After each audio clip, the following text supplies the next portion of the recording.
अच्छे आचरण का संदेश देती है श्रीमद् भागवत कथा। रत्नेश जी महाराज भदोही गोपीगंज के कोल्हापुर में हौसिला प्रसाद शुक्ला के निवास स्थान पर चल रही श्रीमद् भागवत कथा के तीसरे दिन कथा वाचक रत्नेश जी महाराज ने कहा कि भागवत पुराण उसी सनातन ज्ञान की पसविनी है जो वेदों से प्रवाहित होती चली आई है।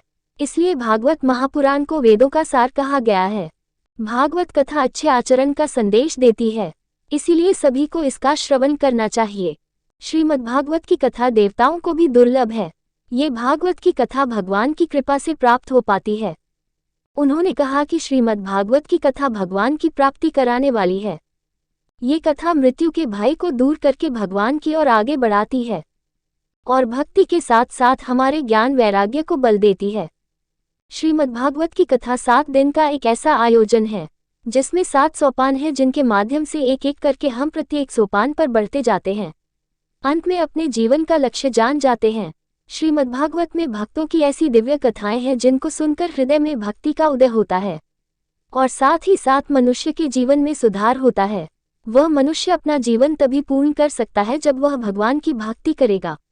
जिस मौके पर शेषधर शुक्ला, ज्ञानचंद मिश्रा, धनंजय शुक्ला, अजय शुक्ला, विनोद शुक्ला, टिंकू शुक्ला आदि लोग मौजूद रहे।